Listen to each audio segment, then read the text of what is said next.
അപ്പൊ നബി മരിച്ചില്ലേ?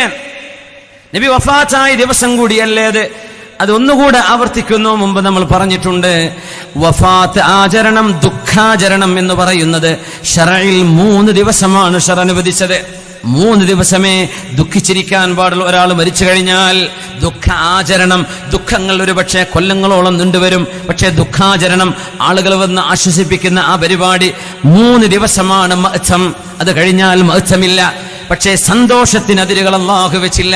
അതുകൊണ്ട് നബി തങ്ങളുടെ ജന്മദിനമാണ് നമ്മൾ ആഘോഷിക്കുന്നത്. അപ്പൊ മഹാന്മാരുടെയൊക്കെ വഫാത്താണല്ലോ ആചരിക്കുക. നബി തങ്ങളുടെ ജന്മം മുബാറക്കായ ജന്മമാണ്. ഒരു മഹാനാവുന്നത് നമ്മൾ അറിയുന്നത് അവരുടെ ജീവിതം കഴിയുമ്പോഴാണ്. അവരുടെ ജീവിതത്തിലെ നന്മ ചെയ്തവർ വഫാത്താകുമ്പോഴാണ് ഒരു മഹാനെ നമ്മൾ മഹാനായി മനസ്സിലാക്കുന്നത്. അതുകൊണ്ട് നമ്മുടെ ആചരണം അവരുടെ വഫാത്താണ്. എന്നാൽ അഷ്റഫുൽ ഖൽഖ് അങ്ങനെയാണോ? നബിയെ ജീവിച്ചിരിക്കുമ്പോഴും മരിച്ചിരിക്കുമ്പോഴും അങ്ങ് ത്വയ്യിബല്ലയോ നബിയെ എന്ന് ഹബീബിനെ ചുംബിച്ചിട്ട് സുദീഖ് തങ്ങൾ പറഞ്ഞ വാക്കതാണ്. ഹബീബിന്റെ ജന്മം തന്നെ പുണ്യമല്ലേ? വഫാത്തും ജീവിതവും എല്ലാം അല്ലാഹു ഈ ഉമ്മത്തിന് നൽകിയ അനുഗ്രഹമല്ലേ? എല്ലാറ്റിലും അനുഗ്രഹമുണ്ടല്ലോ, എല്ലാറ്റിലും അനുഗ്രഹമുണ്ട്. ഹയാതി ഖൈറുൽ ലക്കും വവഫാതി വമമാതി ഖൈറുൽ ലക്കും. അതുകൊണ്ട് ഇമാം ബൈഹഖി തങ്ങൾ നമ്മുടെ മദ്ഹബിലെ ഇമാം ശാഫിഈ തങ്ങളെ സംബന്ധിച്ച് ഉദ്ധരിച്ചത് അൽ മുഹ്ദസാതു മിനൽ ഉമൂരി ദർബാനി, നബി തങ്ങളുടെ കാലത്തില്ലാത്തത്, സ്വഹാബിമാരുടെ കാലത്തില്ലാത്ത ബിദ്അത്ത് എന്ന് പറയുന്ന സംഗതി രണ്ടെണ്ണമുണ്ട്.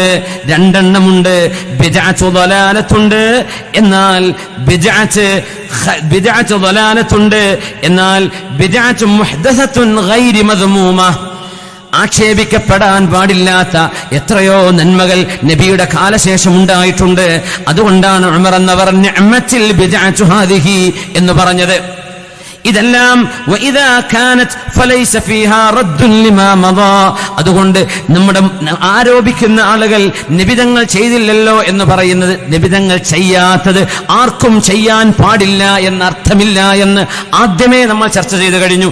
അത്തർകു ലൈസ ബിഹുജ്ജത്തിൻ, ചെയ്തില്ല എന്നത് ഒരു തെളിവല്ല. ചെയ്തില്ല എന്ന് ചെയ്യാൻ പാടില്ലെന്ന്. അങ്ങനെയാണെങ്കിൽ ഇന്ന് മൈക്കുണ്ടോ? ഇത് ഉപയോഗിക്കുന്നില്ലേ? 2 ഹറമൈനുകൾ ഉപയോഗിക്കുന്നില്ലേ? ലോക മസ്ജിദുകൾ ഉപയോഗിക്കുന്നില്ലേ? എന്തെല്ലാം സംവിധാനങ്ങൾ, എന്തെല്ലാം സംഗതികൾ, കോടിക്കണക്കിന് സംഭവങ്ങളില്ലേ തങ്ങളുടെ കാലത്തില്ലാത്തത്? നമ്മൾ ഉപയോഗിക്കുന്ന മൊബൈൽ ഫോൺ അടക്കം ഇതിന്റെ വിധി എന്താ? ജായിസ്. അൽ അസ്ലു അൽ ഹിൽ, ഹലാലാവലാണ് അസുല്, ഹറാമാവണം തെളിവ് വേണം. അസ്ലു അലൈക്കും മാ ഹറമ റബ്ബി, എന്റെ റബ്ബ് ഹറാമാക്കിയത് എന്താണെന്ന് ഞാൻ പറഞ്ഞു തരാം. എന്താണ് അതിന്റെ അർത്ഥം? ഹലാലാണ് അസുല്, അത് ഹറാമാണെങ്കിൽ തെളിവ് വേറെ വേണം. ഇത് ചെയ്യരുതെന്ന് ആരെങ്കിലും പറഞ്ഞോ? ഇമാം സുയൂത്തി റഹ്മത്തുള്ളാഹി അലൈഹി വഅമലുൽ മൗലിദി ലൈസ ഫീഹി മുഖാലഫത്തുൻ ലികിതാബിൻ വലാ സുന്നത്തിൻ. മൗലിദ് കഴിക്കുന്നതിൽ ഖുർആനിനോ സുന്നത്തിനോ വിരുദ്ധമായി ഒന്നുമില്ല. ആര്? ഖാതിമത്തുൽ ഹുഫാൽ ഇമാം സുയൂത്തി തങ്ങൾ.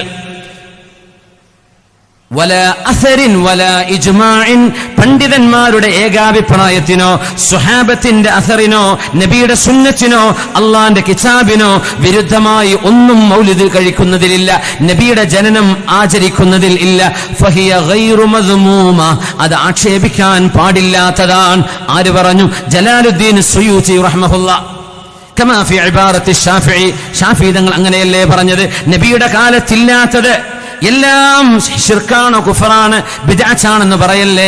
ഫഇന്ന ഇത്ആമ ത്വആം, ഭക്ഷണം കൊടുക്കുന്നത്, അതിൽ അൽ ഖാലി അൻ ഇഖ്തിറാഫിൽ ആസാമി, തെറ്റുകളില്ലാതെ ഭക്ഷണം കൊടുക്കുക. കള്ള് വിളമ്പി അത് ഹറാമാണ്, ചെയ്യാൻ പാടില്ല. പാവപ്പെട്ടവർക്കും വിശക്കുന്നവർക്കും കൂട്ടുകാർക്കും നാട്ടുകാർക്കും ഭക്ഷണം വിളമ്പിക്കൊടുത്താൽ എന്ത് കുഴപ്പം? ഫഹുവ ഇദൻ മിനൽ ബിദ്അഇൽ മൻദൂബ, അത് സുന്നത്തായ ബിദ്അത്താണ്. കമാ അബ്ബറ ബിഹി അൻഹു ബിദാലിക സുൽത്താനുൽ ഉലമാഇ അൽ ഇസ്സ് ഇബ്നു അബ്ദുസ്സലാം. സുൽത്താനുൽ ഉലമാ ഇസ്സ് ഇബ്നു അബ്ദുസ്സലാം തങ്ങൾ പറഞ്ഞ പോലെ ഇത് സുന്നത്തായ ബിദ്അത്താണ്. അതാണ് ഇമാം ശാഫിഈ തങ്ങളുടെ അഭിപ്രായമെന്ന് മഹാനായ ഇമാം സുയൂത്തി റഹ്മത്തുള്ളാഹി അലൈഹി. ഇനി ആക്ഷേപിക്കേണ്ടവരെ സുയൂത്തി ഇമാമിനെയാണ് ആക്ഷേപിക്കേണ്ടത്, നമ്മളല്ല. ആ ഇമാമിനെ വല്ലാൻ മാത്രം ആയിട്ടുണ്ടോ നിങ്ങൾ എന്നൊന്ന് കാണാൻ ആഗ്രഹമുണ്ട്. അത്രേ ഉള്ളൂ. നിങ്ങൾ ചെയ്യണ്ടേ? വേണ്ട. സുന്നത്തുകൾ നിർബന്ധമല്ലല്ലോ, നിങ്ങൾ ചെയ്യണ്ട. പക്ഷെ ചെയ്യുന്ന ആളുകൾ ഇത് ചെയ്യുമ്പോൾ ബിദ്അത്ത് തുടങ്ങി, കുഫർ തുടങ്ങി, ശിർക്ക് തുടങ്ങി, ഇത് പറയല്ലേ ദയവ് ചെയ്ത്. നിങ്ങൾ വീട്ടിൽ പോയിട്ടിരുന്നോ? കടന്നുറങ്ങിക്കോ. ഒന്നും മിണ്ട. നബിയെ പറ്റി ആർക്ക് പറഞ്ഞു കൊടുക്കണ്ട. റബീഉൽ അവ്വലിലും പറയില്ല, അല്ലാത്തപ്പോഴും പറയണ്ട, ഒന്നും ചെയ്യണ്ട. പക്ഷെ അത് ചെയ്യുന്നവരെ എതിർക്കരുത്. ഇത്രേ പറയാനുള്ളൂ. നിങ്ങൾ എതിർക്കണ്ട, അത്രയേ ഉള്ളൂ.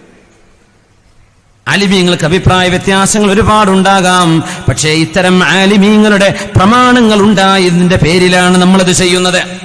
ഇമാം സുയൂത്തി തങ്ങൾ മഹാനായ ഹാഫിദ് ശംസുദ്ദീൻ ഇബ്നുൽ ജൗസി തങ്ങളിൽ നിന്ന് മഹാനവർ കിതാബ് എഴുതിയിട്ടുണ്ട്. അർഫു തഅരീഫ് ബിൽ മൗലിദി ശരീഫ്, ഇബ്നുൽ ജൗസിയുടെ കിതാബ്.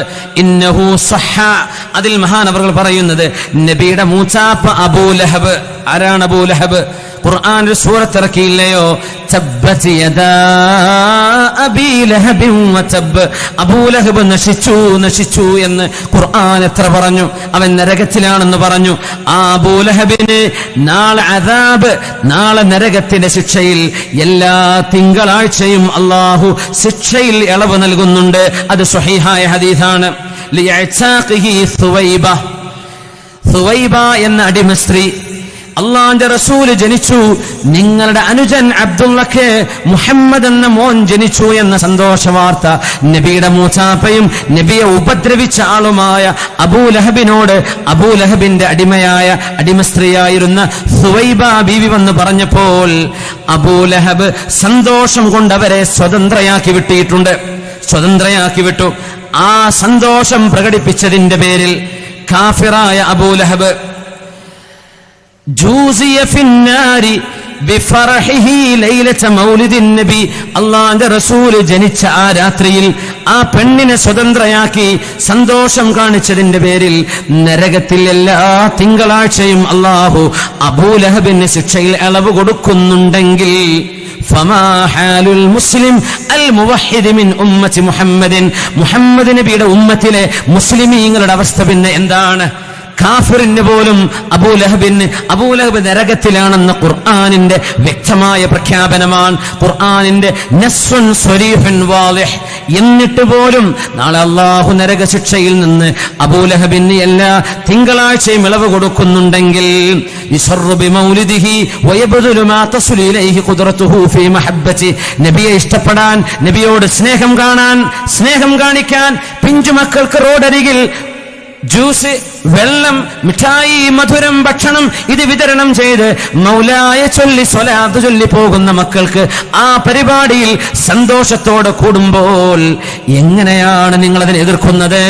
ആ മുഅ്മിനായ മനുഷ്യന് എത്ര കൂലി അല്ലാഹു കൊടുക്കും? ഇത് മുഅ്മിനീങ്ങളാണ് ചെയ്യുന്നത്. ലഅംരി ഇന്നമാ യകൂനു ജസാഉഹു മിനല്ലാഹിൽ കരീം അൻ യുദ്ഖിലഹു ബിഫദ്ലിഹി ജന്നത്തൻ നഈം. അല്ലാഹു ആ മുഅ്മിനീങ്ങളെ ഹബീബിനോട് സ്നേഹം കാണിച്ചതിന്റെ പേരിൽ സ്വർഗം കൊടുക്കുമെന്നല്ലേ പറയേണ്ടത്? ഒരു സംഭവം പറയട്ടെ. അള്ളാഹുവിന്റെ റസൂലിന്റെ സ്വഹാബികളിൽ ഒരാൾ കള്ളു കുടിച്ചതിന്റെ പേരിൽ പല പ്രാവശ്യം നബിയുടെ മുമ്പിൽ വന്ന് അടിവാങ്ങിപ്പോയ ആൾ, മദ്യപാനത്തിന് ശിക്ഷ വാങ്ങിയ ആൾ. അപ്പോഴാണ് മൂന്നാമത്തെ തവണ ശിക്ഷ വാങ്ങി പോകുമ്പോൾ സദസ്സിൽ നിന്ന് ഒരാൾ പറഞ്ഞു, ലഅനഹുല്ലാഹ് മാ അക്സറ മാ യുഅ്താ ബിഹി, അള്ളാഹു ശപിക്കട്ടെ ഈ മനുഷ്യനെ. എത്ര തവണയാണ് കള്ളുകുടിച്ച് നബിയുടെ മുമ്പിൽ കൊണ്ടുവരപ്പെടുന്നത്? നബി തങ്ങൾ 1ഉം 2ഉം തവണ ശിക്ഷിച്ചില്ലേ? വീണ്ടും കള്ളു കുടിക്കുകയോ? അള്ളാഹ് ശപിക്കട്ടെ എന്ന് പറഞ്ഞത് തെറ്റ് ചെയ്തതിന്റെ പേരിലാണ്. അള്ളാഹുവിന്റെ റസൂൽ എന്താണ് പറഞ്ഞത്? ഹദീസ് സ്വഹീഹായ ഹദീസാണിത്. തങ്ങൾ പറഞ്ഞു, ലാ തൽഅനൂ, ആ മനുഷ്യനെ നിങ്ങൾ ശപിക്കരുത്. ഫഇന്നല്ലദീ അഅലമു, ഞാൻ അറിയുന്നത്, അന്നഹു യുഹിബ്ബുല്ലാഹ വറസൂലഹു, ഇയാൾ അല്ലാഹുവിനെയും അവന്റെ റസൂലിനെയും സ്നേഹിക്കുന്ന ആളാണ്. ആളുകളുടിയനാണ്, പക്ഷേ നബിയോടും അള്ളാഹിനോടും സ്നേഹമുണ്ട്. ആര് പറഞ്ഞു? മുഹമ്മദ് റസൂലുള്ളാഹ് സ്വല്ലല്ലാഹു അലൈഹി വസല്ലം. അതുകൊണ്ട് ഹുബ്ബിന് അത്രയും പാപങ്ങൾക്കിടയിൽ പോലും ഹുബ്ബിന് സ്ഥാനമുണ്ടെങ്കിൽ മുഅ്മിനീങ്ങൾ ചെയ്യുന്ന ഈ നന്മക്ക് അല്ലാഹു സ്വർഗം കൊടുക്കുമെന്നാണ് എന്റെ പ്രതീക്ഷയെന്ന് മഹാനായ ഹാഫിദ് ശംസുദ്ദീൻ ഇബ്നുൽ ജൗസി റഹ്മത്തുള്ളാഹി അലൈഹി, മഹാനായ ഇബ്നുൽ ജൗസി അദ്ദേഹത്തിന്റെ വളരെ മനോഹരമായ കവിത തന്നെ ഉണ്ട് ഈ വിഷയത്തിൽ. സമയദൈർഘ്യം കൊണ്ട് ഒഴിവാക്കുകയാണ്. വദക്കിറുഹും ബിഅയ്യാമില്ലാഹ്, അല്ലാഹു സുബ്ഹാനഹു വ തആല ഈ ഉമ്മത്തിന് നൽകിയ നന്മകളും അനുഗ്രഹങ്ങളും നൽകിയ ദിവസങ്ങളെ നിങ്ങൾ ഓർക്കണേ, ഓർത്തെടുക്കണേ, നബിയെ ഓർമ്മിപ്പിക്കണേ എന്ന് പരിശുദ്ധ ഖുർആൻ. അല്ലാഹുവിന്റെ റസൂല് ലോകത്തേക്ക് വന്നതല്ലയോ ഈ ഉമ്മത്തിന്റെ ഏറ്റവും വലിയ നന്മ? അല്ലാഹു ആ നന്മയെ ഓർക്കുന്ന മുഅ്മിനീങ്ങൾ മൗലിദ് പാരായണവും ഹബീബിന്റെ മദുഹും ഭക്ഷണ വിതരണവും ചെയ്യുമ്പോൾ ദയവ് ചെയ്ത് ബിദ്അത്ത് എന്ന് പറയല്ലേ. പറഞ്ഞാൽ ബിദ്അത്തുൻ ഹസന, നല്ല ബിദ്അത്ത് എന്ന് പറയേ. സുൽത്താനുൽ ഉലമാ ഇസ്സ് ഇബ്നു അബ്ദുസ്സലാം തങ്ങളെ കണ്ടുപിടിക്കേ, മഹാനായ ഹാഫിദ് ഇബ്നുൽ ജൗസി തങ്ങളെ കണ്ടുപിടിക്കേ. എന്താണ് ബിദ്അത്തിനെ അവർ വ്യാഖ്യാനിച്ചത്?